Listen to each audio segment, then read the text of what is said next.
Today we're going to look at one of the most essential Italian verbs, the verb essere, which means to be. We're going to conjugate it in 4 different tenses: the present tense, the imperfetto, and the passato prossimo. These are the 2 most important past tenses in Italian, and in the future tense, just for fun. If you're new to the channel, my name is Manu Venditti and this is Italy Made Easy, the channel that focuses on making the Italian language and culture easy to access.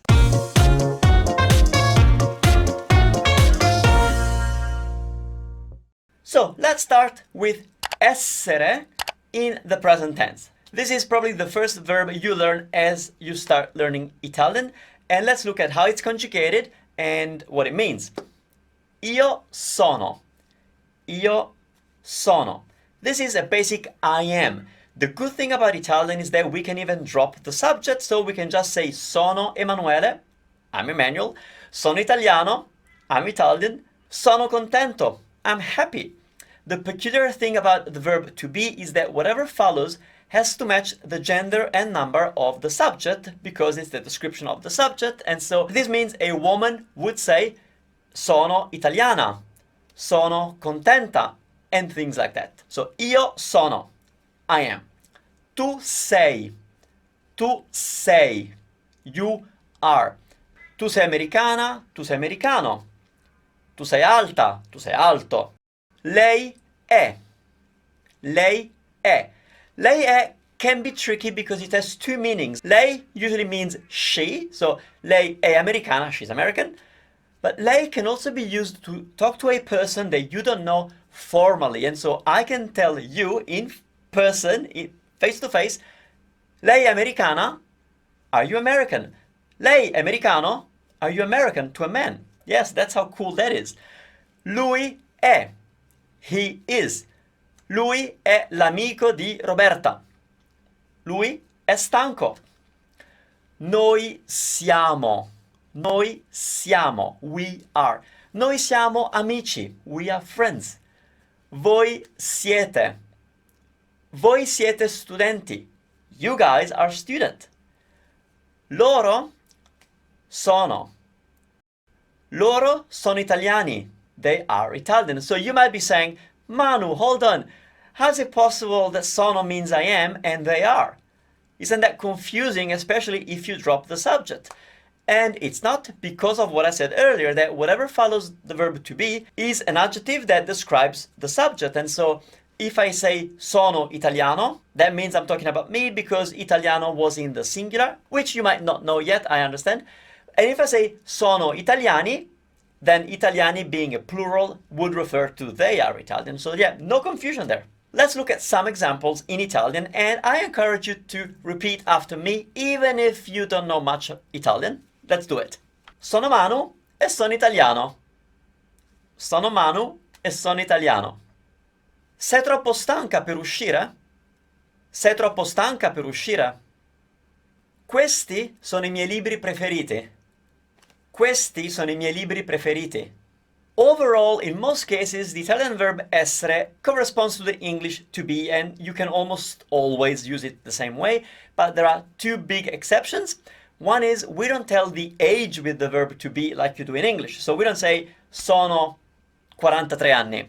We use the verb avere that we're going to cover in this video here, but avere means to have, and so we actually say I have 43 years of age instead of I am. So don't use sono or essere to describe your age. And as you progress with your Italian, you'll also realize that we don't use essere to create the continuous form like in English, I'm speaking. We don't use the verb to be for that one. We use the verb to stay, stare. Sto parlando, sto parlando. Moving on to the imperfetto. Now, the imperfetto is an Italian past tense that is used to describe things or states in the past. It's not used to talk about things that took place, but it's a description. Let's look at the conjugation. Essere is irregular in the present tense, and it is also irregular, meaning it's got a strange conjugation, quite unique, in the imperfetto. And it goes like this. Io ero, I was. Tu eri, you were. Lei era, Lei era. She was, or you, sir, you, ma'am, was, were. Lui era. Lui era, he was. Noi eravamo. Noi eravamo. Voi eravate. Voi eravate. Loro erano.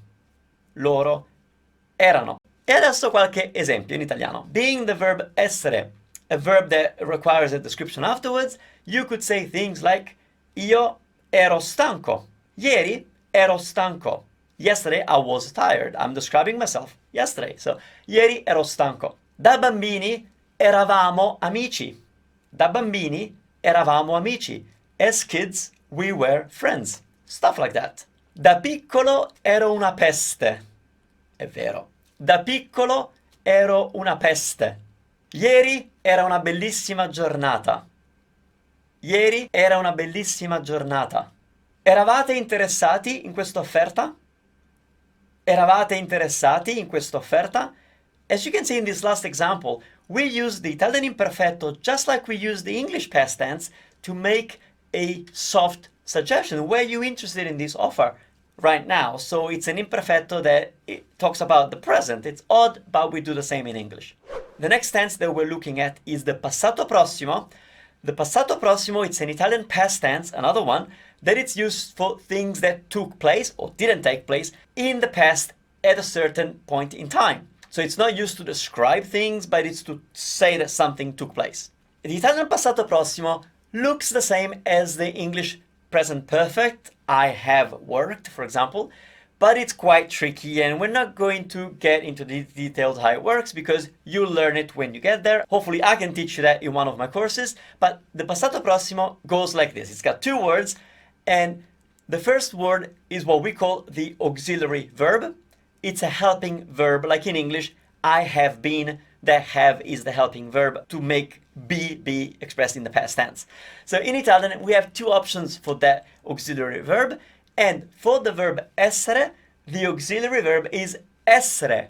So as odd as it sounds, we are going to end up with things like this. Io sono stato. Io sono stato. I have been or I was. It could also mean I was. The second word is what we call a past participle. And it's another complicated thing, maybe too advanced, but I just want to show you how essere sounds like and looks like in this very important tense. Io sono stato. Io sono stato. I was or I have been. Going back to what I said earlier, everything that you say using the verb essere describes the subject. So a woman would say, io sono stata. I have been or I was. For example, io sono stato in America. I've been or I was in the States. Mia sorella è stata in America. Mia sorella è stata in America. My sister was in the States or has been to the States. So, moving on. Tu sei stato. Tu sei stata. Lei è stata. Lui è stato. As you can see, we are basically using the present tense that we learned earlier of essere to create this new tense, which is the passato prossimo. The good news is that, as you can see, the second word, that stato, is always the same, and so there's not much to learn, and you can already speak in the past tense, which is pretty fantastico. Noi siamo stati. Noi siamo stati. When the subject is a singular, like io, tu, lei, or lui, stato can be stata for the feminine. When we get to the plural, like noi, all of us, stato doesn't work anymore because stato means been for a single male. So for plural, we would have to say stati for male and state for female. Noi siamo stati. We've been. We were. Noi siamo state. Noi, girls, have been. Were. Voi siete stati. Voi siete state. Loro sono stati. Loro sono state. E adesso qualche esempio. Sei mai stata in Sicilia? È bellissima. Sei mai stata in Sicilia? È bellissima. Mio cugino è stato male per 2 o 3 mesi, ma adesso sta meglio. Mio cugino è stato male per 2 o 3 mesi, ma adesso sta meglio. Io e Mauro siamo già stati a Firenze, ma mai a Pisa. Io e Mauro siamo già stati a Firenze, ma mai a Pisa. Now, the next tense you're going to learn, or at least see how essere works in this tense, is the Italian future tense. The Italian future tense has a really cool peculiarity, is that we hardly ever use it to talk about future events. We use it mostly to make assumptions and guesses, or to talk about future events for which we're not sure about. So there's a sense of improbability. Again, as typical for the verb essere, it's irregular in the future tense as well, which means that this conjugation that you're going to see now is only specific to the verb essere, and it cannot be recycled for other verbs, which is the case for all regular verbs. Usually they have the same kind of pattern. Essere doesn't have the same pattern as anything else, or almost anything else. Anyway, let's look at how it works. Io sarò. Io sarò. This means I will be. The good thing about sarò is that it doesn't have to change, man or woman, doesn't matter, it's io sarò, I will be. Make sure that you put the stress on the sarò, on the ro part, because that's what makes it sound like a future to us. Tu sarai. Tu sarai. Lei sarà. Lui sarà. Again, stress the ra, otherwise you're saying the name Sara if you don't get the stress right. Lei sarà, lui sarà. Noi saremo. Noi saremo. We will be. Voi sarete. Voi sarete. Loro saranno. Loro saranno. And now some examples to make sense of this. Mio figlio dice che da grande sarà pompiere. Mio figlio dice che da grande sarà pompiere. Che giorno è oggi? Boh, sarà martedì? Boh, sarà martedì. As you can see here, I've used the future tense to make an assumption on what day of the week today might be. In English, we tend to do the same with must. So, what's the day today? Oh, it must be Tuesday. Or we could also use should. Oh, should be Tuesday. In Italiano, we use the future tense. And so, boh, sarà martedì literally is, I don't know, it will be Tuesday, but what I'm actually saying is, I guess it is Tuesday. Un giorno sarete tutti ricchi. Un giorno sarete tutti ricchi. As you can see, I've used the future tense to talk about something in the future, but I don't know when or whether you will all be rich. I hope so, but we don't know. And that's it. You have just learned how to use the Italian verb essere in the present tense, the imperfetto to describe things in the past, the passato prossimo for things that took place in the past, and in the future tense, usually to make assumptions or to talk about improbable or unknown future events. This is the Italian language, and this was Italy Made Easy, making it easy for you.